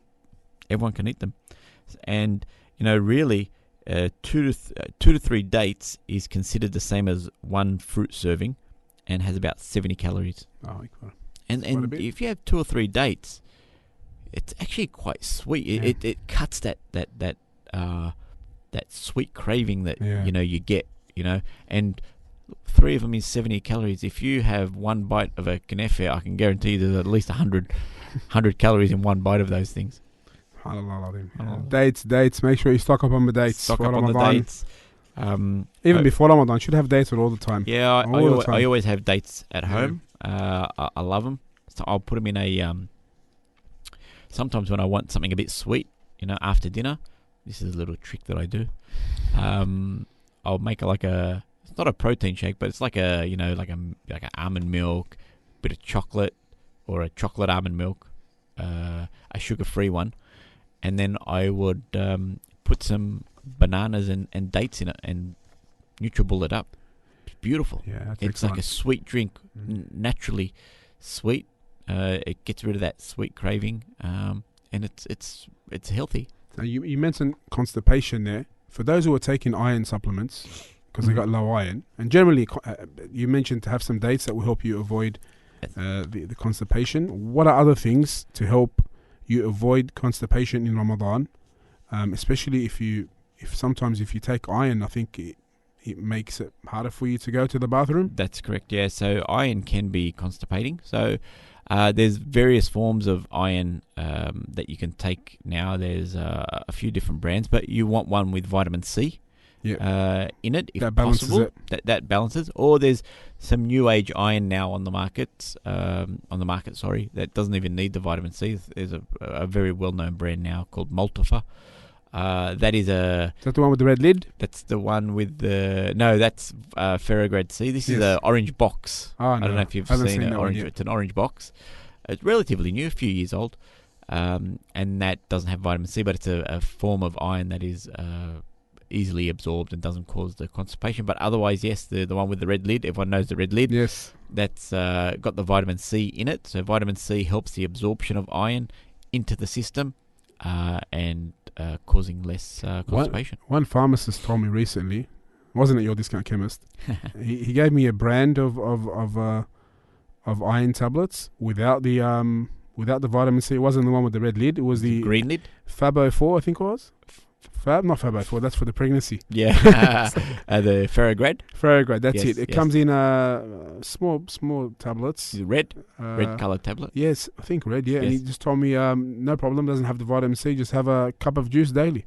Yes, Good advice. Yeah, that's fine as well. If you drink it with a Is that glass because of vitamin. you may get constipated if you have? Is that the reason Correct, yeah. Balance So that's how, when I first came out of uni, that's what my advice was to people, because there was no red why? Ferrograd. It only was there was only one type of iron tablet 20 years ago. Yeah. So now there's multiple ones, but that was the original one, and it doesn't always give people constipation, but it did give a lot of people constipation. So one of my recommendations was always just drink that with vitamin C. So he gave you the correct advice. Excellent. What are other things regarding constipation? We can finish that point there. So with other things with constipation is we want water, we want exercise, movement. So try to walk. If you walk, that can help as well. But really, water and fruit and vegetables, and if you want, you can use brand, like oats and those kind of things. Yeah. Now, if you're low in fiber, you can get that supplement. What's it called? The big one? You can get Metamucil, Yeah. Benefiber. Benefiber. That's the one. Benefiber, That's yeah, the one you add to your... Benefiber, I do prefer Benefiber. It mixes in much better. You can sprinkle it on other things. Metamucil's a laxative, is that right? No, Metamucil's a fiber as well, but it's a bit gluggy. What's the other ones that you have? There's like Ducalax Oh, or those type of things. Senacop, Coloxal with Sena. They're more laxative. I wouldn't recommend them as every day, but if you need them during Ramadan, if you do get constipated during Ramadan, then you would use those tablets to initially clear that up, and then you would use the fiber to maintain to maintain balance and regularity. If you are constipated, it's not a good idea to go onto the fiber once you've actually got your constipation. It doesn't really help once you're actually in constipation. It's more for staying regular. So and drinking lots of water with those is important with those fiber ones. So it may not be a proper way to fix it. If you know what about heartburn? How should we avoid heartburn in Ramadan? Well, heartburn, again, another... What do the Lebanese call it? Hara? Yeah, hara. Another very unwelcome side effect. Common question you get in Ramadan? Yeah, very, very common. Constipation and heartburn, two very common... How are the quickies going? Still around? Quickies still around. Still around. They have people love them. I think people like to just chew on them. Medically, scientifically, they actually work. Look, or they're okay. They're very mild. They've got a bicarbonate in there. Yeah. It does do something. It does help neutralize the acid. They still look like lollies. Yeah. They're still there. Had a few of them, have you? I used to mix it. When I was younger, I used to see it at my house. I used to think they're like lifesavers. Remember the lifesavers? Yeah. I've actually tried it quicker. They don't taste very nice. No, they don't. They're definitely not a lifesaver. So, heartburn, again, mostly comes from a few different reasons.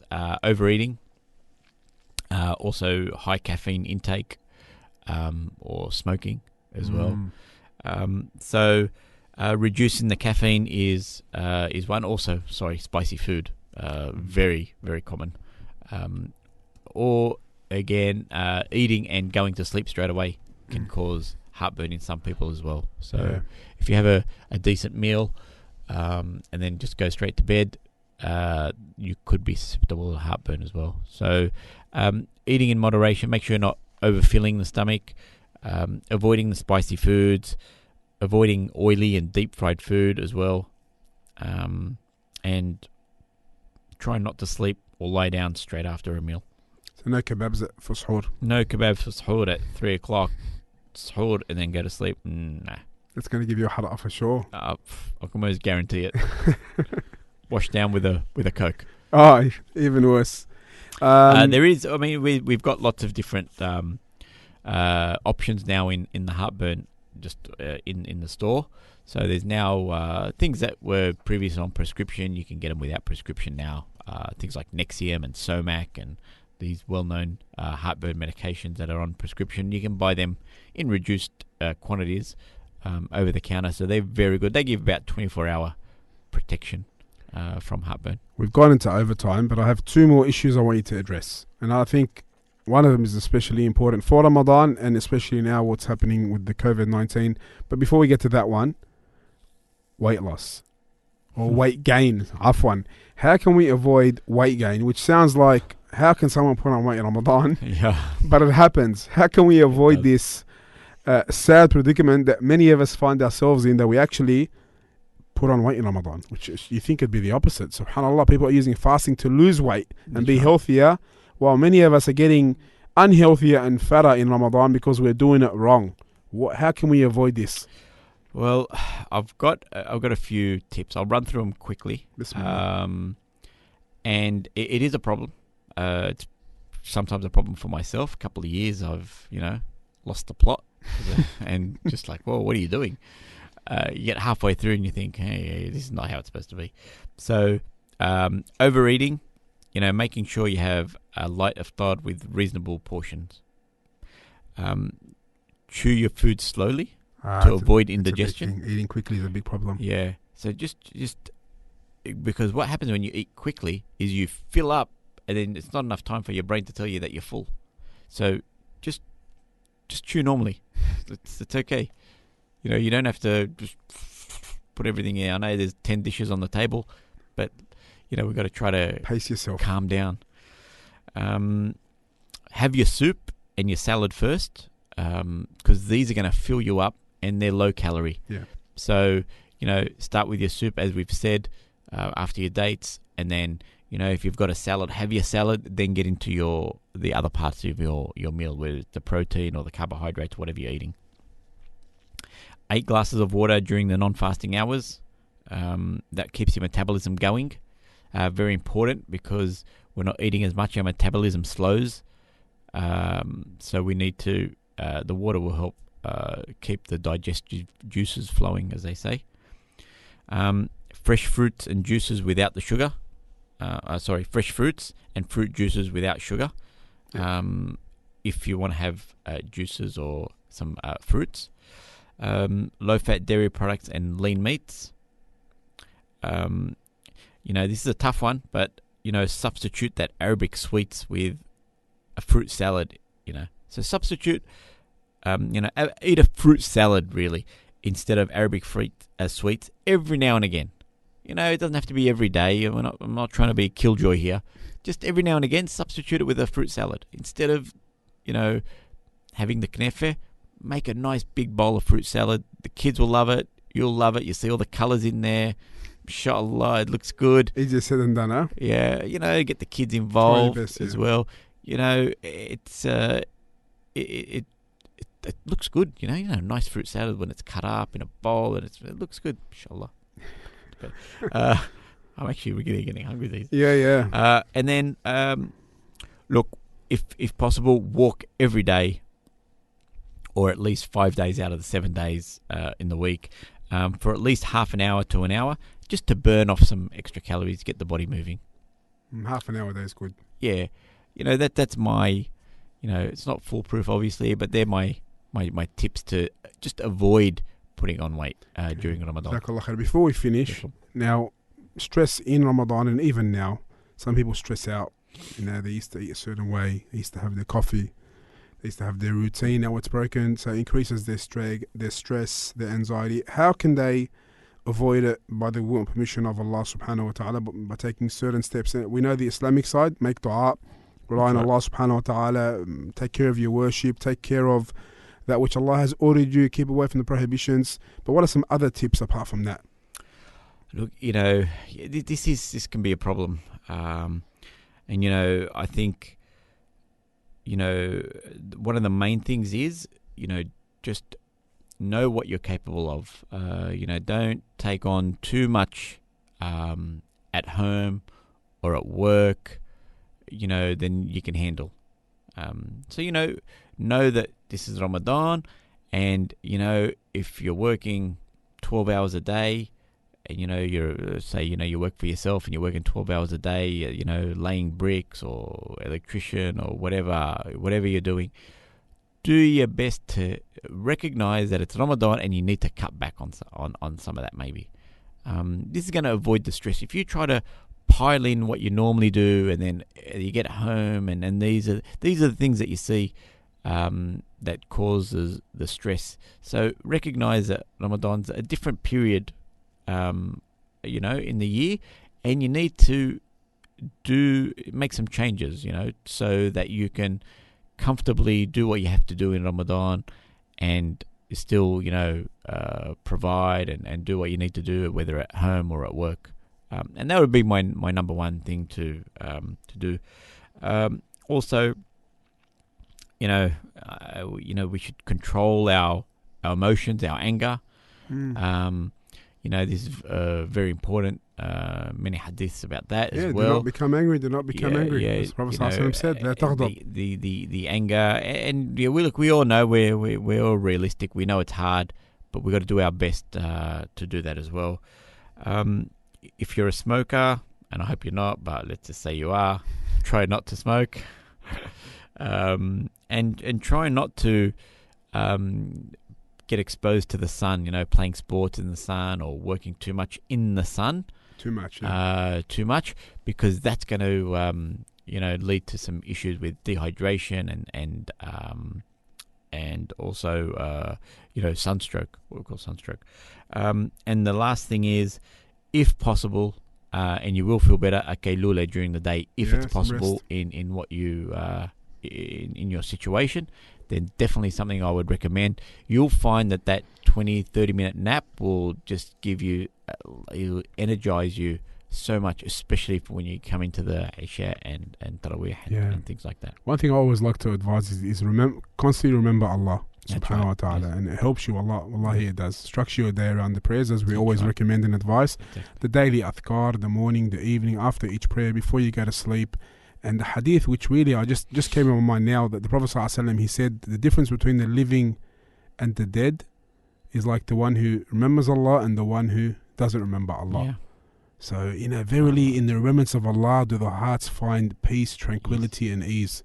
This is what we do with the advice that Brother Saeed gave. Before we finish, Jazakallah khair, and sorry for keeping you this long. No, it's fine. I'm still awake. It is a common question now, and that is, how do we strengthen our immune system, since having a weak immunity is one of the reasons someone may be, or by the will and permission of Allah, may be more prone to being affected by the coronavirus or the COVID-19. How does someone strengthen his immune system, his immunity? Okay, so of course, physically, your immune system. There's a few ways. There's the supplements, of course. But before we get onto supplements, immunity, your body's immunity is related to your health. Yeah. So, that's something we need to remind ourselves of. And being in good health all the time is going to have better immunity. So eating good, sleeping good, being active. Definitely. It sounds cliche, but it's actually true. You eat well. Your weight is well. You're good. Yeah. You get enough sleep. These are all the things that make you healthy. And now, if you look back to when you've been stressed or you haven't slept well, this is when your immunity drops and you get cold sores. You start to get sick. It's because you're living under stress levels. So, enough sleep, as you said, eating well, all very important. Now, in terms of supplements, yes, there's vitamin C, there's zinc, there's, I never know how to say the word, angrio. Oh, I keep forgetting. Armour Force. Something called Armour Force. Yeah, it's it always gets me. Angiophilus or something like that. Anyway, I can't remember. Sorry, but a brand name of that would be Armour Force, and this is olive leaf as well. All these are good for boosting up the immune system, and then there's kids varieties as well in those, and elderberry actually as well. So, anything with vitamin C, elderberry, zinc, angrio, that word got me again. Armour Force, which is a brand, all those things can definitely help build your immune system. Look, I'm going to be honest with you. It's going to stop you from getting a virus if it came about. Allahu alam. It's not a protection from a virus, but it is it is good for building up the immune system. Olive leaf is especially interesting as well. From the olive leaf, not from the actual olive, the leaves of the olive tree. Is really a very good immune booster, and Manuka honey as well. Excellent. We've discussed many times. On a lighter note, how are the Panamex supplies at your chemist? Well, it's a local favourite. Panamex has been out of stock for about 2 weeks. Now, there is actually no stock. Is it still $2 at your discount chemist? It's still $2. How? Look, it's something that I like to call it. I don't want to commoditize it like coffee, but it's like our $1 coffee, the 7-Eleven $1 coffee. Okay, so it's still 100 tablets or 200? Still 100 tablets. But it is, like I said, it is short at the moment. With this whole coronavirus thing, as you know, paracetamol, Panadol has been out. The children's Panadol has been out. It's actually very worrying for a lot of mothers and fathers that there's no Panadol at the moment. It's been so drastic that the government has changed the law and made us put the children's Panadol behind the counter. All behind the counter. Can I take one or two now? What is it? Just one.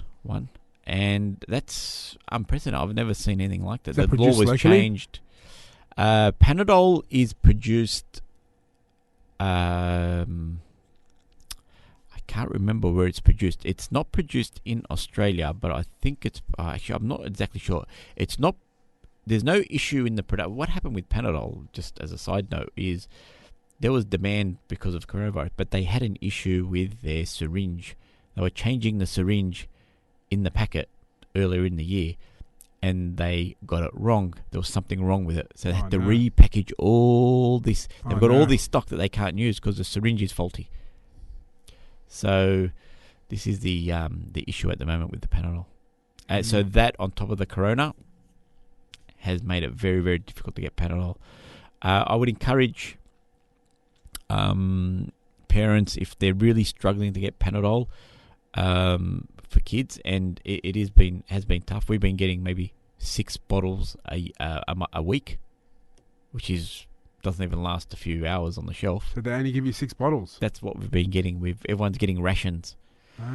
So it is a problem. I would encourage parents to just give Nurofen a try or one of the other.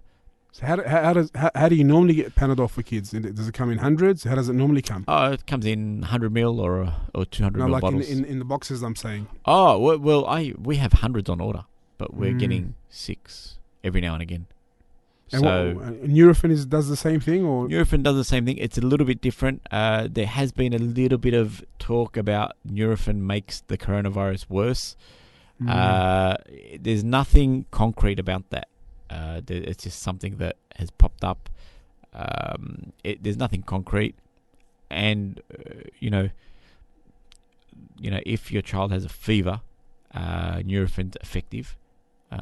So you got to use whatever you've got. Yeah, you know what I mean. And when's the brochure coming out? Well, unfortunately, the brochure had to be cancelled this month because of all the stock issues. We were unable to produce the full catalogue. It was so it's been very bizarre in the pharmacy of the last month. So, but we can still download the app and keep up to date with the app. Definitely, and we'll be back in June. Inshallah, back onto the catalogue trail as long as things get back to normal. Inshallah. So your catalogue is given distributed where? All around the local area and actually online as well. We will probably be again your Discount Chemist app. Yep. Or you can go online, yourdiscountchemist.com.au. We've Excellent. got all the different things. We've lots of different. We've got sanitizers at the moment. Yep. The coronavirus has thrown up a few different things, and now we've increased our demand or increased our capacity for deliveries. Yes. It's because now the recommendation is for the elderly to stay at home. And but you normally used to deliver. We deliver anyway. So that's not an issue. So we still deliver. So if anyone's out there, they've got elderly parents and they don't want to come out and things like that, it's a free service that we do. So what's this with Australia Post starting to deliver medicine? So that's Australia Post is teamed up with pharmacies to deliver via express post to people in need. In need. Now, it's for us. We are registered with that program, but we do have our own delivery car, which we do deliveries every day, Monday to Friday. So we don't really need that. That's more for pharmacies who maybe don't have a delivery service already in place. Yep. But you could utilize that as well. It's a good initiative, and it lets people get their medication without having to come outside. It's a new world we're living in at the moment. Yes. I don't know what's going to happen afterwards. Changing every day. It is. It's been very difficult to keep up with the changes. Actually, it's very hard. Everything every day is a different day. It's subhanallah. May Allah ease our affairs and guide us to that which is best for us in this world and the next. I thank you once again, dear brother Saeed. Whoever is in the Greenacre area, please do visit the Your Discount Chemist in the Coles building there on Baroni Road, and you'll get the best service, inshallah. Thank you. Just to remind, I think you may have asked me about flu shots. Yes. Did you? So we will be doing flu shots on site this year. On site? Inshallah, once we receive them. We've got the pharmacists trained up, and they'll be ready to do the flu shot. They don't need a script. You just come in and... Excellent. And get jabbed. How are the medical certificates going? Yes, they... There you go. What's the laugh for? No, because I know we're going to be popular in the area. Yeah. No, it's Greenacre actually of all our stores has the least one of the least uptake of the medical certificates. What are you averaging a week? We're doing the right thing. Off the top of my head, I wouldn't know, to be honest. But it's nothing major. It's what area is the highest? If you can tell me that. The highest area is in Curry. Curry, is that up north near Newcastle. Up Newcastle. Towards Newcastle, Cessnock area. That's our biggest store for medical certificates. Don't know why. Just is. Allahu alam. But Greenacre is not too bad. Alhamdulillah. Barakallah fiqh, brother Saeed. I thank you for being with us. I thank all the listeners for tuning in, whether watching on Facebook Live or listening on the Bayan Radio app. And until next time, Assalamu alaikum wa rahmatullahi wa barakatuh. Albayan Radio, the voice of Ahl Sunnati wal Jama'ah.